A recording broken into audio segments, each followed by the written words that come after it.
Welcome to the Lakeshow podcast presented by Jack in the Box. It's a weekly deep dive into the biggest stories and topics surrounding the Los Angeles Lakers. Allie, Clifton, joined by my Spectrum SportsNet co-host, Chris McGee, and NBA writer, Mark Medina.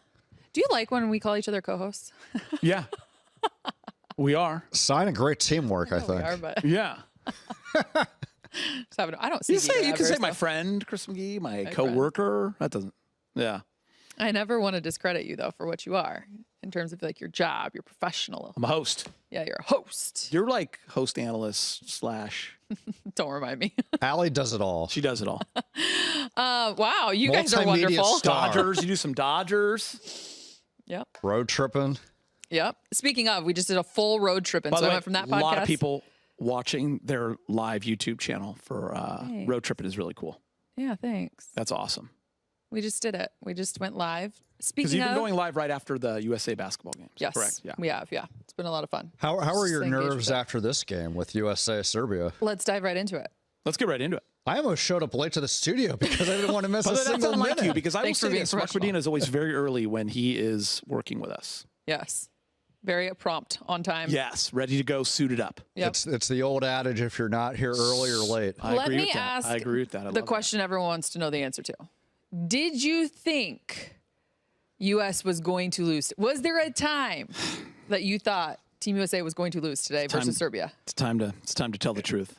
It changed by the possession. Yeah. Let me be clear. I think when Steph Curry was hitting threes and Serbia was hitting threes, I thought, you know what, the game will settle out. U.S. will prevail. We saw how much Serbia struggled once Jokic went off the floor earlier in the Olympics against the U.S. But once it was neck and neck at the fourth quarter and they had like a 6-point lead, I was feeling a type of way. Like, is this flashbacks to 2004? Like, bronze medal is the thing here? I mean, that was wild. I had a moment.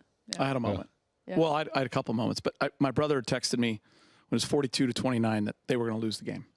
42-29. Okay. And I yep. was like, second quarter, mid-second quarter, I'm like, and I just kind of come back to the game at that point. Mm-hmm. And I'm like, a lot of game left.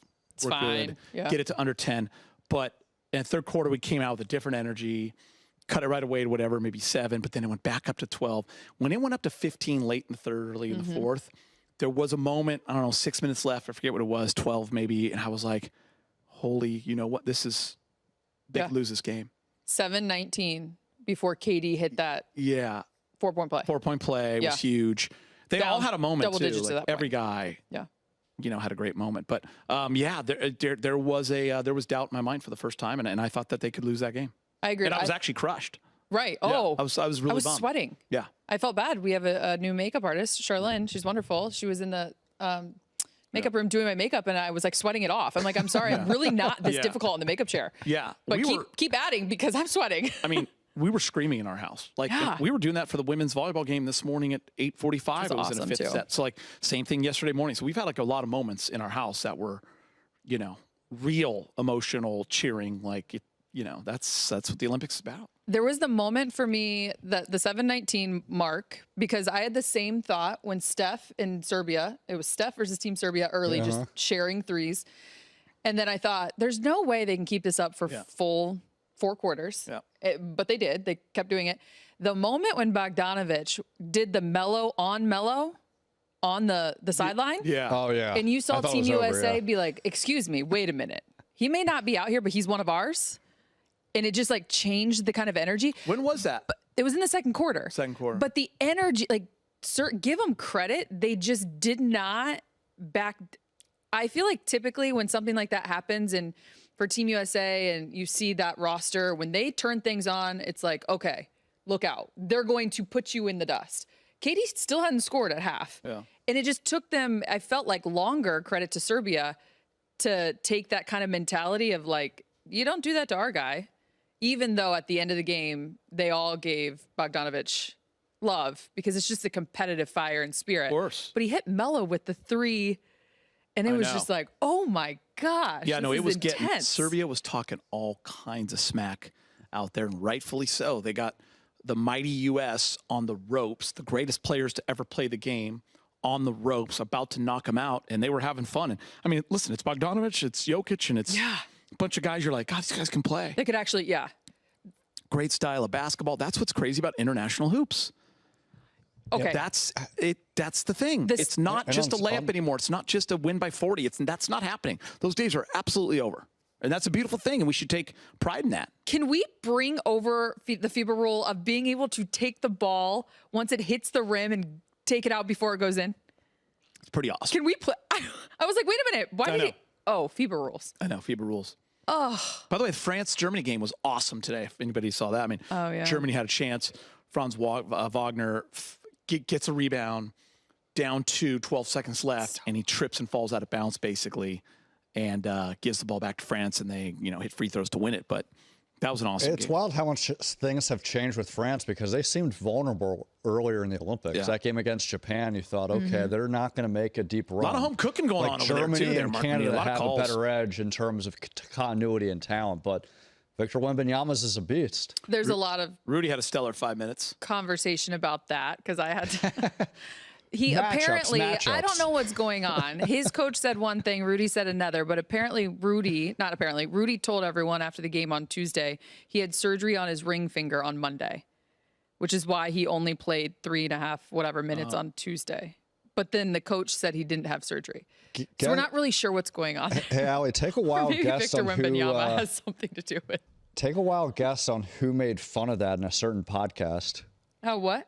Take a wild guess on who made fun of Rudy Gobert and the whole situation on a certain podcast. Donovan Mitchell? No, Draymond Green. Oh, of course. My bad. Sorry. Like every time he is an analyst, it is. That was a layup. It's Draymond. like two lanes. That was a layup. He either shows like his defensive mastery on how he thinks like a million things at once, or he's making fun of Rudy Gobert. Yeah. The biggest stat I think coming out of Serbia USA was Serbia was 15 of 30 going into the fourth from 3, 0 for 9 in the fourth. Team USA was 16 of 32 for the game. They were 0 for 9 15 of 30 going into the fourth. They were 0 for 9 in the fourth. They finished 15 of 39. Out to my friends because that's a great stat. By the way, that lefty had that wide open 3. Yeah, that one. That was a huge part in the game. What would you normally say? What happened to that guy? I'm not getting in trouble out here. You got LBJ's triple double, 16, 12, and 10. Chef Curry, 36. What was 19, LeBron's line? 16, 12, and 10 at 39. Who individual performances? Who stood out to you? Who impressed you most? Maybe in today's one? Well, I think the coolest thing about this game is that even though it showed that they're vulnerable, everyone showed the resiliency and made key plays. I mean, we look at Joel Embiid, some defensive stops, some buckets against Jokic. LeBron's triple-double, Steph having a Steph kind of performance, KD. But I would walk away most notably with Steph because of the context of earlier in the Olympics where his shot wasn't falling. He was still doing a lot of valuable things. He was in the starting lineup for reasons beyond his resume and Steve Kerr's the coach. It's his gravity, his playmaking, but they were due for a Steph Curry performance. And as we've seen all the times throughout his career, when he goes through like any sort of mini slump, all it takes is one shot for it to then end and snowball into something magnificent. Let's not forget his first Olympics. Yeah. First 2. Yeah, I mean, you can give the game ball to so many guys. I think Embiid had a great game, and there were moments where he carried the team, and he hit some big shots early on in that second half, came out and hit a 3, answered the bell when Serbia had gone up 7. He got it back down to 5, something like that, came right into the lane, hit a shot on Jokic. He had that game that I think he needed to have. He's been getting a lot of criticism, but for me, it is, Steph had his magical Olympic moment. He's had a moment on all the big stages, but he's never had that chance in the Olympics, and he had it in the biggest of games, so I'm pretty happy for him. One thing, though, watching that game that sticks out to me, KD, LeBron, and Steph are still the most important players in USA basketball. They are still the most important players in the game, the most impactful. Any way you want to break it, doesn't matter how young these stars are, how good they are. When it comes down to this moment and winning, those 3 guys are the most important players. Still in our league. Pretty crazy. And especially when it came to the celebration at the end, you had the Bron Curry embrace and then the Steph Curry embrace. I feel like that's what you were just saying. Always been my favorite part of it. I remember in 2008 and then especially 2012, I loved rewinding and watching all the stuff after the game, watching all the guys hug each other. Their families would come down when they got gold and all that stuff. Because to me, like to watch LeBron and Kobe and Chris Paul and Melo and all these guys hugging and, they don't care about what team you're on. They're all part of the same team representing the United States. I loved that today. That's my favorite part. Like when they that little magical run they had to go up 5, it felt like it was 30 seconds long, 40 seconds long, where it was just up and down the court. LeBron finished, Steph finished, 3 rebound, steal. They went from down 4 to up 5 in a matter of seconds, and there was a timeout. That joy on those guys' face and the way they all came out was real. Like, to me, that it was like they were kids playing hoops again. Oh, it's the best. That's the best part to me. It's the That's best. why I love the Olympics. I literally wanted to cry. Yeah, it's the best. It's the best part. I can tell you the last time I was that You excited. don't care what jersey, like, you don't care what NBA team, like, not one time did I think through this entire Olympics what jersey that guy wears in the NBA. Yeah. It never crosses my mind, and it didn't when Kobe played. It didn't when Shaq played. It didn't with the Dream Team. It's all about being on the same team. And it's so fun for us because sports hate a lot of these guys, right? Because they're always on the opposing team. So when you get to root for them, it's actually really fun. Yeah. Except for Tatum is wearing a Boston jersey always in my mind. But I do love Tatum. I'm just kidding. And that's why I think when we're seeing Steph and Durant reunite again, it makes it even more special because we saw this play out in Golden State. But to what you said, Geeter, that was the NBA context. And they were getting a lot of hate because, they're the super team. And, Kevin Durant's just joined a bandwagon. Here, it's about winning gold, USA. But it provides some reminders of what made that championship run so special. That wasn't just about talented Hall of Famers. They all were able to blend their games together while still playing team ball. Ryan, can you pop in and talk? He just had a great point. Just rooting for KD like, every shot. Like, That's hard for you. It's crazy. I've never celebrated KD defending 85 feet in my life. Oh, my God. Yeah, I mean. Like, that was amazing. Yeah. And by the way, I was screaming, that last ISO when they needed a bucket up 2. Yeah. Because all of a sudden, USA's up 5. We have the ball, miss a shot. They come down, 3-point play. Mm-hmm. You got to get this bucket or you have a chance to lose the game, and it's going to be in their hands, and they're 0 for 9 from 3, and they're going to shoot one more, right? And I was like, KD, I was screaming in my house, like, give it to KD, give it to KD. I wanted that ISO. Like, that's the guy who I wanted in that moment because no one can guard him. Right. Like, you could run pick and roll Steph or LeBron, and I'm fine with it. There's tons of things we could do. But when you looked at who they had and who was guarding KD, just give them the ball and get out of the way. Yeah. And that's what they did. Right. Yeah. I know no one, from a Laker fan's perspective, nobody cares about Nikola Jokic. But can I just say, like, who the Joker had to go against? He's being defended by Bam, AD, and he almost won the game. Embiid, LeBron. LeBron's thighs are like a triple line. Like, what? Dude, Jokic is... And he damn near almost won the game. Yeah. He's that dude, man. Listen, they lost by 26 points that first game of the Olympics. I didn't think one thing. There's no way I thought we were going to roll them again. I knew it. It's just like Spain in 08 when the Lakers, why do I keep saying that? When Kobe and the USA team won by 40, and Kobe laid out Powell. Yeah. Go to the finals. That game was a deuce game down the stretch, right?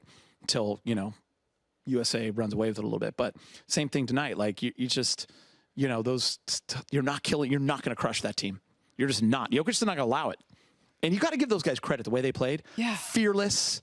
Their style, not afraid of anybody. Pretty impressive. Where does this rank amongst greatest Olympic game performances? I actually texted the coach, and I told him. I haven't heard back from him, by the way. But he's probably asleep right now. We were actually talking about. He texted me about the Dodgers yesterday. He's a huge Dodger fan. Oh. Steve Kerr. But the 2 greatest U.S. Olympic basketball games, in my opinion, of all time are 08 Spain final, 2024 semis against Serbia. For me. Wow. Yeah. Because remember, 92 was like special, right? But they were smashings. Yeah, and they were posing for autographs. And trust me, I am a big after. fan of a beating. I love smash downs. But this was like, if you're talking game, this is right there in top 2. Interesting, yeah. And I'm glad you bring up 08 because I think when we were seeing the U.S. struggle in exhibition play with just figuring out rotations, close calls against South Sudan, people would bring up the previous teams, but 08 and 12, and 08 and specifically against Spain, it wasn't like it was a blowout game. Yeah. The parity internationally already happened. Spain has all the continuity with the Gasol brothers and Ricky Rubio. It wasn't until Kobe started hitting a lot of shots. And I remember talking to Carlos Boozer. He took over in the 4th. He completely took over. Yeah. And it wasn't just him hitting shots. I remember talking to Carlos Boozer a few years after the fact.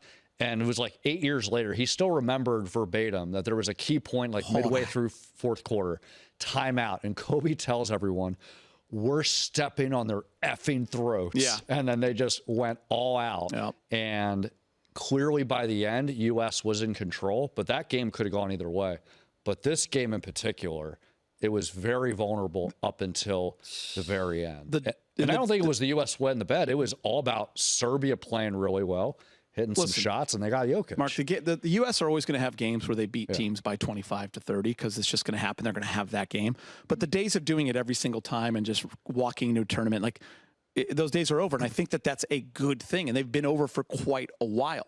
And I think that that's what we should be proud of. Because so many teams have NBA guys. Yeah. There's 166 international players a part of the NBA now. You know, I had a friend last year that was so upset that they lost to Germany in the semis and got bronze at the World Championships, freaking out. This should never happen. And I'm like, you're living in the past. Like, you're not looking at the roster right now. Why should this USA team win? All of our young guys. Austin Reeves was third best player on the team. Nobody had experience. That team, yeah. They were young guys. They're playing against Germany who had played together, who had played these rules, who know the international style. I mean, Halliburton and AR, they were out there playing and, you know, giving their best. But, like, you can't be surprised. Now, you could be bummed we lost, but you can't be, like, surprised and act like we've embarrassed USA basketball. Like, that's the beauty of it. You can't just roll the balls out anymore and win. You can't just roll out young guys and win, right? Like, you have to have your best out there to win. Germany and Serbia will meet for the bronze medal, and Team USA versus France on Saturday, 12:30 Pacific for the gold. That I would love to crush them. I'm okay not having a close game. Yeah, me too. As much as I said I love the great games, I would like a smashing. The last time the host city won a gold. Let me guess. In basketball? Yes. I'm going to go 96 US. Yeah. Atlanta. The ATL. Because Australia 2000, Greece, China, London, Rio. Yeah, has to be. Team USA is going for their fifth straight. Fifth straight? Fifth straight. Oh, yeah, 04. Gold. Yeah. That was the one that got away. It's the one that got away. Yep. Richard Jefferson responsible for the only non-gold in the history of our country. Is he the fall guy? Is he the scapegoat? We always call it. Yeah, he always laughs about it. Yeah. Look. Listen, I mean. It's truth. Facts. I mean, it's not because of him, but you have a bronze medal, my friend. Before we wrap up this segment and take a break, this is our first podcast since the Kobe and Gigi statue was unveiled downtown outside of Crypto.com Arena in a very intimate and special ceremony on Friday. We carried the show live here. Not live, excuse me. But had it was a live show. Yeah. Yes. You were down there. I was down there. Pretty spectacular, huh? Yes, it was. It was, I think the one thing that we've all seen, obviously, pictures of it, and I don't know if you guys have made your way downtown just yet. Have you?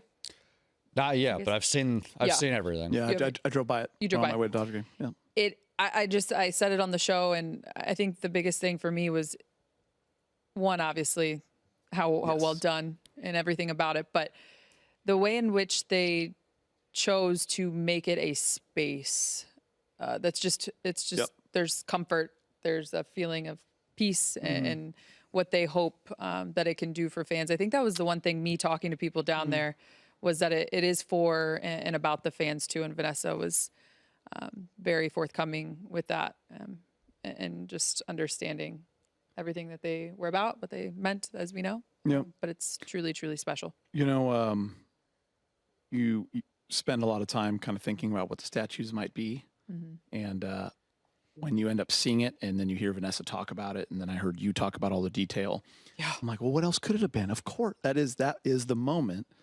Like, that was what, will he be holding her hand? Well, you know, but that moment is the one we've seen time and time again. It was when they were playing Luka. It was when LeBron went over to him. Luka went over to him. It was the last game they were ever at. Like, what a moment. He's wearing the orange WNBA. Like, all the combination of both. So it's her watching Trae Young, and then also, which that's what Jeannie wanted me to understand and know too, was that it was her two favorite players, which were the game which she got to watch Trae Young, and the game that she got to watch Luka. Yeah. And how they were able to bring that together. Yeah, that part's really cool. Yeah. How they combined that all. Because Kobe's outfit's from the last game. So it's a mix. It's a mix. So the green beanie and the orange. Yeah, of course. And then the pose is a mix as well. Yeah. The kissing on the forehead versus the outfits. And then it's incredible. Wow, that is cool. Yeah. So it's a mix of those God, I didn't even know that. I didn't really know that whole full detail. You're right. Yeah. It's pretty special. And then the other thing too is obviously Vanessa touched on them being life size, right? I know this seems maybe so small and such an intricate kind of detail, but the chairs look and make you feel as if you're courtside with them. Genius. And it's chilling. It's just like Genius. And Jeannie said the same thing. She smiled so big. Because they did such a good job with it. I'm not just saying this. It's the best one. You said it, yeah. It's the best one down there. I mean, it's incredible. And it's so heavy to think about for obvious reasons, but the inspiring part of it is the statue captures a moment that is not just about Kobe as a basketball player. It's what he was doing after basketball, obviously his close relationship with Gianna, but all the amazing things he was doing post-NBA with coaching Gianna, with the AAU team, overseeing the Mamba Sports Academy, overseeing all his different storytelling projects, supporting the W. So I think it's very fitting that obviously with the Lakers, we know Kobe Bryant mostly about basketball, but he went beyond that, and it was very purposeful from him that post-NBA, he was going to have an impact beyond basketball. Yeah. The marble of the seating area is an Italian marble. That's cool. The butterflies that are etched in the cement that you'll see when you're down there if you get a chance are same. You know, the individual statues are about the basketball player, about what he did in that uniform. And I think it's cool that this one is about, father and daughter. Yeah. Right? Like, it's kind of cool that they were able to separate all that. It's awesome. Yep. Right outside the Kobe Bryant entrance that is now on display. Yeah, that's super cool. That the first time you saw that? That was It's the first time I saw that, yeah. It hadn't really been out yet, right? I don't think so, yeah. That's cool. Yeah, so if you get a chance, if you're able and willing in the LA area, it's definitely worth checking out. Lakeshow fans, remember, you can be a part of the show each week. Feel free to send us your questions and comments. We'd love to hear from you. We're going to take a quick break. When we come back, it's around a bucket of brick. Welcome back to the Lakeshow podcast presented by Jack in the Box. If you're enjoying the show, you can check out more original podcasts from our Spectrum News journalists on our Spectrum News app. Just head to the podcast section to listen to the latest episodes. You can download the Spectrum News app on the App Store or Google Play. Before we get into around a bucket of brick, I just want to say that we were going to take this entire podcast and not mention our guy Brett's name, but because he's dropped stuff during the most unbelievable emotional moment. Yeah. He just said, way to power through. Look, sometimes you do it to yourself, my friend. Shout out to our guy, Brett. I know you guys all wanted to hear about him. He's doing just fine back there. I apologize for texting. My kids are bringing me my suit. I forgot my suit at home. Millie is driving. And Luca. They're both coming. Yeah, Millie's driving. Nice. They should come in for the podcast. They should. Are they on their way? Let's not do that. God. Just kidding. Said the man that doesn't like to have fun. All right. It's time now for a round of bucket of brick presented by Jack in the Box. Kevin Durant passed Lisa Leslie for most points by a United States player in Olympic history. 503 points for Kevin Durant. Ooh, stands. wow. Bucket of brick, Katie's USA Olympic scoring record will eventually be broken. That's hard. A lot of points. By the way, that record stood since 2008. It took that long for that record to be broken. Lisa Leslie's. So she won 4. This is KD's fourth. And you got to play at a high level. I'm bricking it just because I want to. That went in. And it went in. What are you going to do, Mark? It's a toss-up, but I'm going to brick it. Well, that went in too. But on one hand, all records are meant to be broken. The way the game is played, everyone's scoring a high clip. But for a player to break Kevin Durant's record, you're going to have a long NBA career. You're going to have to be one of the best scorers ever. And you're going to have to commit to that many Olympics. To USA basketball. And that doesn't always happen. Yeah, and you got to be one of the best scorers ever, like you just said. Like Kevin Durant's committed to USA basketball since 2012. And, there's no negativity here. It's just offering context. Like Steph Curry didn't play in his Olympics until this year because there were some injury concerns in 2016. 2021, just the concerns with timing COVID. is a big part of this. Same thing with LeBron. So, the timing of it is even more fragile than it would be in an NBA season. So, I guess I did brick it. So, yeah, I don't see it being broken because it's that hard. Interesting. But yeah, even though I believe he started his acceptance of records are made to be broken. Yeah. That's the interesting thing here. Jamal Murray averaged just 6 points a game in Team Canada's early exit. He reportedly was set to sign a contract extension with the Nuggets, according to Shams, for 4-year, $209 million. Bucket or brick, Jamal Murray is worth a 4-year, $209 million contract for Denver. I'm gonna bucket it because, yeah, I mean, he won a championship with them. He's their second best player. He's key to what they do. You watch what he did against the Lakers, beating them with those 2 shots, one of them at the buzzer. Had a horrible Olympics. Happens to people, and I don't know. He's not He also was running alongside another MVP finalist. Yeah, I mean, 9 NBA guys. so Tatum's not playing much. Does he not deserve his 300? He just won the NBA championship and a Finals MVP. I mean, come on, but separate the two. Done. Yes, great. Done. Yeah, Jamal Murray deserves it because of all the things that Geeter mentioned. I don't think that the Nuggets are all of a sudden going to take away that offer.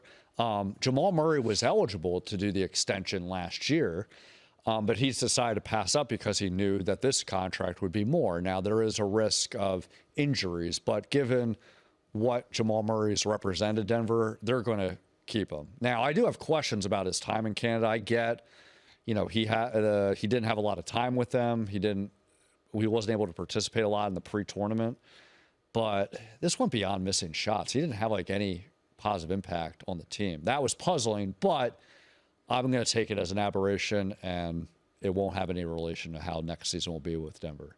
Heading into the game against Serbia on the FIBA MVP ladder, LeBron James is the leader to win basketball MVP. Bucket or brick, LBJ will indeed win MVP.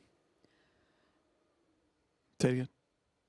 Bucket or brick, LBJ will indeed win the MVP for the Olympics. Heading into the game against Serbia, he was on the FIBA MVP ladder. Yeah. He was the leader to win basketball Yeah, MVP. I still think, all he's done since is get a triple-double and lead the team to victory over Serbia in one of the greatest games ever played. I mean, Steve Kerr continues to rave about what he's done with this team, and I think the guys, he carried the flag for the country. He's Captain America. Eagle dropping right now. Captain America. Yeah, I mean, on the call. He's the That's MVP great. right now. He's the MVP right now. Yeah, Captain America's getting MVP. Yeah, America. There's a lot of good candidates, but LeBron, I think, separates because this has been the norm with how much of an impact he's had on the team. Kevin Durant's been playing at a high level. They're all playing great, man. He's coming off the bench. Yeah. I mean, we're splitting hairs here. But I think the bigger thing was during exhibition play, Kevin Durant was out with his calf. Mm-hmm. And so I think LeBron was very important, not just because of who he is, but he was the bridge of kind of establishing some sort of culture continuity. His leadership, right off the jump. Mark. You know what really jumped out to me, Geeter, and Allie? Matters. Being in Vegas during training camp. Yeah. Steve Kerr, first day of the practice, was saying, man, he's the hardest worker, best player in shape right now. And it's LeBron James about to turn 40 in December. This is unbelievable. It is believable. He went there to show that he could for him still to keep doing this, play at this level. it's hard to process. Yeah, I agree. He's the MVP. And not just physically, but also mentally. Yeah. Speaking of the possession where he took it off the rim, remembering the rules. Then he has the off Jokic out of bounds, and they wanted to give him a full shot clock back, and he was like, no, excuse me. 9 seconds. Yeah. He's so rapid. How are you thinking? And a few games earlier, which game was it when he was correcting the official FIBA. about when he could check into the game? That was pretty I need funny, too. FIBA rules in America. All right. Torian Prince, in an interview on the Run Your Race podcast, talked about playing with Rudy Gobert, Dwight Howard, and Anthony Davis, and said, I think AD is right on top of them. Bucket or brick, Davis defense is still underrated. I'm going before Mark can. Because there's no other answer you can give. It's a bucket. He's still underrated. Absolutely. People are shocked when he plays in these kind of competitions. And, oh, he's so good defensively. Yeah, he always is good defensively. Go ahead, Mark. I dare you. He, easy bucket here. He's been the best center on Team USA. And I know that, Joel Embiid's been starting. He's had his ups and downs. Steve Kerr's still been patient with him because of the fact that he's Joel Embiid and he has a physical presence that you need in FIBA. But AD's been the best guy defensively. And I think when we're looking at what he's done defensively with the Lakers through the championship run and then maybe some ups and downs, in recent seasons with the Lakers, his defense has always been on point. It's all about him needing help elsewhere with everyone else on the team. And he had that, 2 seasons ago with Jared Vanderbilt. Last season, he was hurt a lot. So Anthony Davis is just playing at an astronomically high level, and he's been healthy, yet he still isn't seen as the best defensive player in the league. Well said. This one is just for you and I. It's our last one. Geeter. Bucket or brick? Do you know this is coming? No. Oh, bucket or brick? Mark Medina is ready to walk down the aisle. Oh, there you go. Allie just got a bucket from 7 feet. I will slam this home. Absolute bucket. Val, Mark, they're going to get married on a great date, by the way. Yeah. 8/24/24, if you want to go with the whole Kobe theme. That's on Kobe Day, and you're also going to be getting married out there in downtown Los Angeles. Yeah. So Mark is absolutely ready. He's been ready. I'm absolutely ready. Bucket, dunking, three-point contest. I know for Laker fans it's Kobe Day, but It's in not reality, anymore. it is No, it still Valerie's is. It's Valerie's Day. Yeah. It's Val's Day. Well, you just passed the test right there because I thought you were going to say it's Val and Mai's day. Yeah, no, It it's is Val's day. only Valerie's day. It's not your day, Mark. Are you excited? Of course. Well, obviously you just bucketed 90,000 times, but Beyond any nerves? excited. Val Do you need is, any advice Val is from a great. Well, I'll fellow groom? take whatever advice you'll dispense. I'm all ears. Nervous. I'm not nervous. I'm excited. It's going to be the best day of my life. And I think you can't compare it to basketball, but because this is a basketball podcast, it's the equivalent of how when teams are trying to get ready for the NBA Finals. There's a lot of work and preparation going into it, but it's all to win a championship. But what's more important than winning a championship is getting married to the love of your life. So I love it. Aw, that's cute. So cute. Well, congratulations to you, my friend. Congratulations. Thank you. Early, publicly. Here we are. All right. Thanks to you for listening to the Lake Show podcast, presented by Jack in the Box. If you like what you hear, leave us a rating and a review on your favorite podcast app. We want to hear from you. Send us your questions. Hit us up on X at Relay Clifton, at Geeter, 3 at Mike_Bresnahan, and at Mark G_Medina. Until next week.